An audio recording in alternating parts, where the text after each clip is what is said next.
Back in 2017, I reviewed two games that are both near and dear to my heart. The first was Transistor. The second was Bastion. I had originally intended to review Supergiant Games' third game, Pyre, shortly thereafter as it had just released. However, we can clearly see how that's worked out. Things have changed a lot since I published those reviews. I'm living on my own, I'm working towards my bachelor's degree, and I can pay taxes.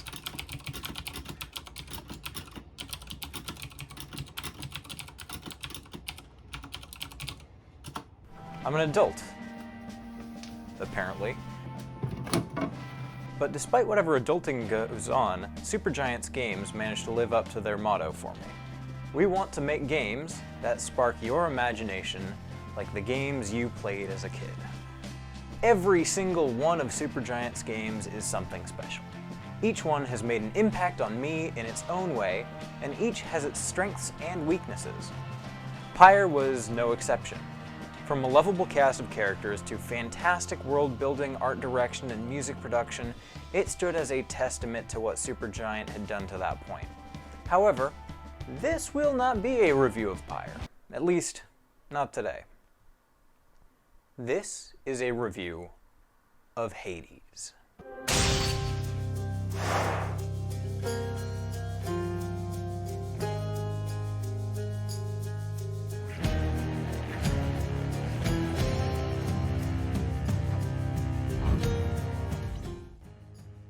Now, coming off the back of Pyre's release, Supergiant tried something a little different.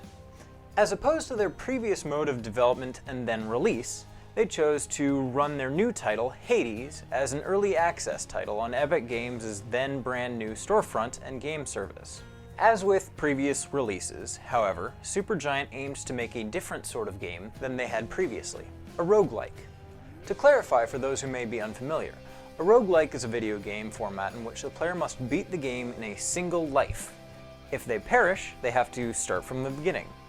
Each roguelike has its own differences, some that let you improve your abilities each time you start anew, or some that provide a wide variety of different environments the game could take place in. And this being the case for Hades allowed the game to slowly add on more content as time went on until the final release, in continual updates involving player feedback. I, however, opted to not participate in this process as I wanted to ensure I was able to enjoy the full experience of playing it from zero until the end. Eventually, the game officially released on the tail end of 2020 to universal acclaim. I picked it up as well, and I was in for something spectacular. You got that right.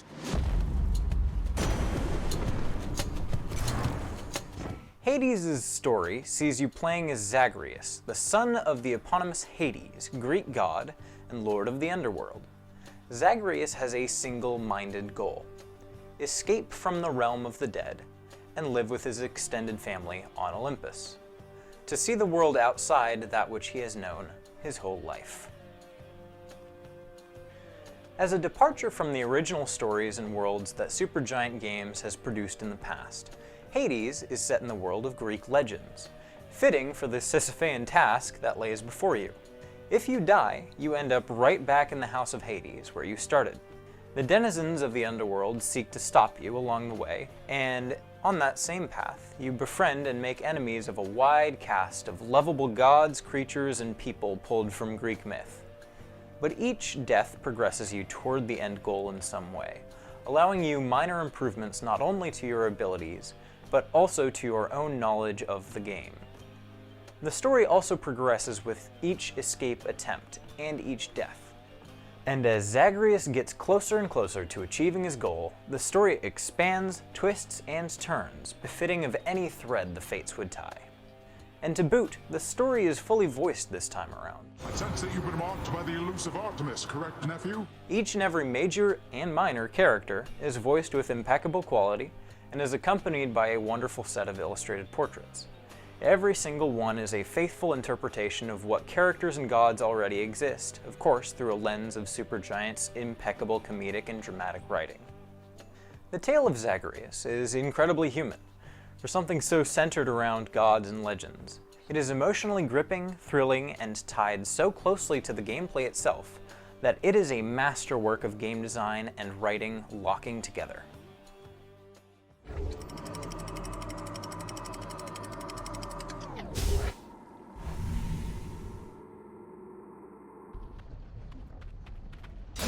The Asphadel Meadows. Much like Sisyphus, you must push your way up through the different realms of Hades, doomed to eventually die in one manner or another, and inching closer to your goal of freedom, only to find yourself facing another, stronger obstacle that kills you. On its face, this may seem demoralizing for a game to do to a player. However, much like the ever-changing layout of the realms you traverse, each attempt to escape is different in its own way. The various gods who seek to help you escape may provide you with a wide array of boons, and the items you find on each attempt come back with you through death. So no matter how many times you die, progress is always being made in some way or another. This is most expressly found through the Mirror of Night, a tool given to you by the goddess Nyx to make you stronger.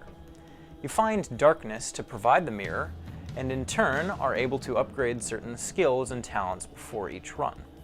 Aside from that, the wide array of weapons and trinkets you can find to help you dispatch the incredibly fun and unique variety of enemies and bosses serve as a substantive bit of progress as well.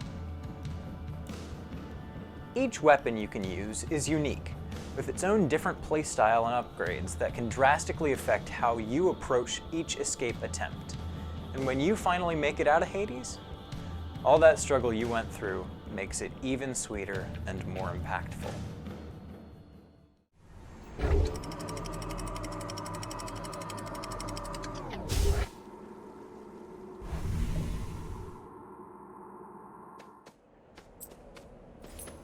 Everything's so green. Speaking of impact, every aspect of this game is Supergiant performing to their best ability. What first hits you, much like the previous games they've made, are the visuals.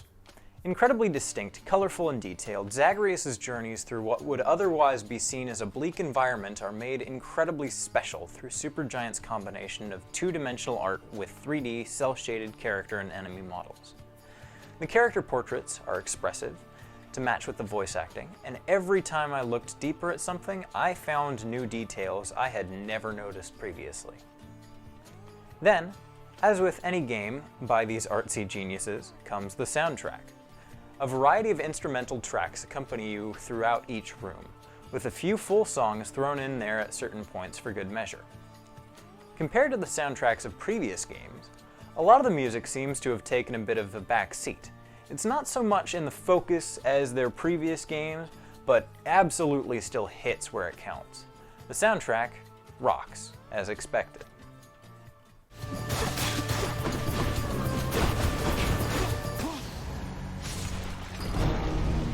did not become ruler of Olympus by forgiving trespasses, young man.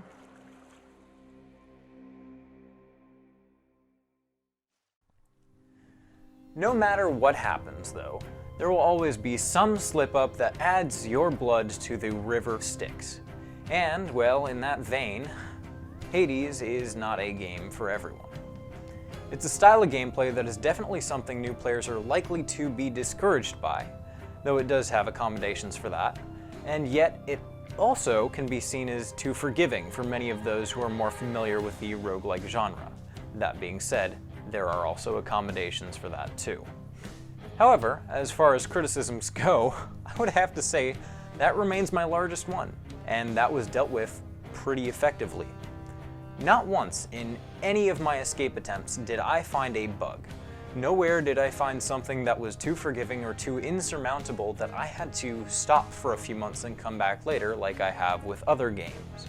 I've been hard-pressed to find any good criticisms that I feel I can fairly levy. Look, if you haven't played it at this point, I would recommend pretty much anyone giving it a go. From people like myself who really enjoy games to people unfamiliar with video games entirely. I don't know if there's much else I could say that hasn't been said by a million other reviewers. This game is good. So good, in fact, It and its cast and developers have won a ridiculous amount of awards, including the Hugo Award in 2021, alongside multiple Game of the Year awards. It is on every single major platform for video games and, when not on sale, which happens pretty often, is $25. With the way it is structured, you can pick it up for 20 minutes at a time and still get a good amount of enjoyment from it. You don't need to sit through lengthy tutorials or cutscenes or long tangential segments that just kinda pull away from the experience entirely. The game respects the time of the player in a way that many modern games do not. Check it out. You'll be glad you did. Thank you so much for watching. Now, I don't aim to make any promises I can't keep, but I am intending to review Pyre, finally, after all this time. That will likely be soon if it does happen. If you liked the video, feel free to check out my eclectic collection of other videos I've made, and maybe subscribe if you like them. Have a great rest of your day.